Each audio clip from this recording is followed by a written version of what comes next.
Hospital पांच महलारू डेई रोगी मृत किम्स हस्पिटाल बिल्डिंग डेई रोगी मृत्यु होइथिबा अभियोग होइछि। मृतक जाजपुर रोड अंचलर सुरेश कांडी आईसीयू काच भांगी सुबास डेई पड़िथिबा अभियोग होइछि। तेबे परिवार लोकंको कहिबा कथा आईसीयू भली गुरुत्वपूर्ण वार्डरू समस्ते सबु समय सजाग रहिथांती। किभली डेई तांको पुओ तळे पड़िले आउ सेठारे थिबा कर्मचारी माने कोन करुथिले बोली परिवार लोके प्रश्न करिसंती।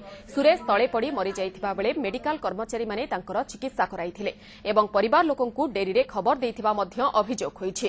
पारिवारिक कलहकु केन्द्र करी सुरेश विष पी देइथिले। गत 3 तारिख रे हस्पिटाल रे एडमिट होइथिले सुरेश। तेबे परिवार लोके वर्तमान हत्या अभियोग आनिछंती। यूनिवर्सिटी थाना रे एक मामला रुजु होइछि।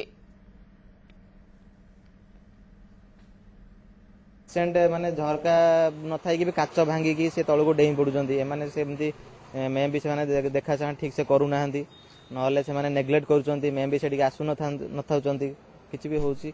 आ एते बड़ बड़ हॉस्पिटल रे हमें जो भरोसा रे एते पैसा खर्च करी पेशेंट माने को नउचंती तो से माने करूचंती कोन वर्तमान दाई किए डाक्टर माने नर्स माने से माने कति के आनिथिलु हमें मेडिकल पूरा किम्स मेडिकल टा पूरा सिस्टर माने कोन करूथिले जगिथिले ना नाही काहे की जगुथिले जगी नथिले सिस्टर माने कोन पे नथिले एते लोक एते डाक्टर थाई की हां एते डाक्टर एते सिस्टर थाई की रोगी माने जदी न जगिबे केमिति रोगी माने ताले बचिबे एते पैसा पत्र देइजु केमिति धार उधार करिजु हमर जारे गरीब लोक मेडिकल रो अभेला जोगु पिला डेंगी मरछि।